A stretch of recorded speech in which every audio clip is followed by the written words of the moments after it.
ईश्वर की योजना हमारी योजना से हमेशा बेहतर ही होती है। लाइफ में कभी कभी ऐसा होता है कि हमें जो चाहिए, जिसका हम बहुत समय से इंतज़ार कर रहे होते हैं, वो हमें मिले तो जाता है, लेकिन कुछ ही पल में हमसे वो वापस भी चला जाता है। ऐसी स्थिति में हम ईश्वर को कोसने लगते हैं। हम ईश्वर से कहने लगते हैं कि आपने मेरे साथ ऐसा क्यों किया। कुछ समय के लिए हमारा भरोसा ईश्वर पर से उड़ जाता है, किंतु कुछ समय के बाद हमें यह एहसास हो जाता है कि जो हुआ वो हमारे लिए अच्छा ही था। ईश्वर की योजना हमसे अच्छी होती है। हमें ये बात समझनी चाहिए कि जो हमारे हाथ से चला गया वो हमारे लिए अच्छा ही नहीं था। ईश्वर ने जो कुछ भी किया वो सोच समझ कर ही किया होगा। एक छोटा सा 2 साल का बच्चा खेल रहा था। खेलते खेलते उसके हाथ में चूहे मारने की दवाई आ जाती है। बच्चा नादान था, वो नहीं जानता था कि ये चूहे मारने की दवाई है। वो तो इस दवाई को चॉकलेट समझकर खुश हो रहा था।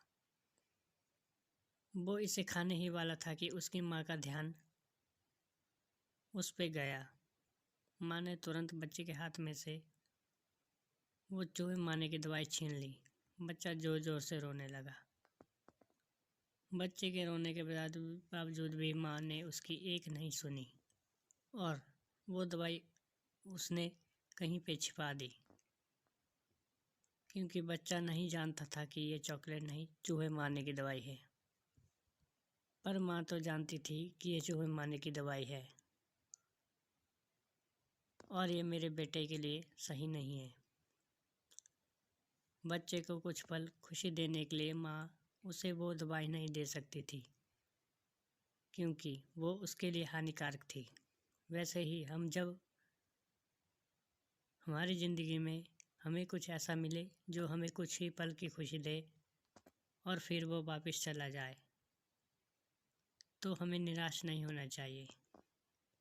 तभी हमें यही सोचना चाहिए कि हमें जो मिला था वो हमारे लिए अच्छा नहीं था।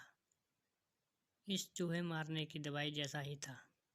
जैसा माँ ने बच्चे के हाथ में से इस चूहे मारने की दवाई को ले लिया, वैसे ही ईश्वर ने हमारे हाथ में से वो ले लिया, क्योंकि वो हमारे लिए अच्छा नहीं था। कभी कभी हमें सही और गलत का फ़र्क इस नादान बच्चे की तरह पता नहीं चलता है, पर जैसे माँ को पता था वैसे ईश्वर को सब पता होता है। इसलिए हमें ईश्वर की योजना पर भरोसा रख के हमारे साथ जो हुआ वही हमारे लिए बेहतर था, ऐसा सोचना चाहिए।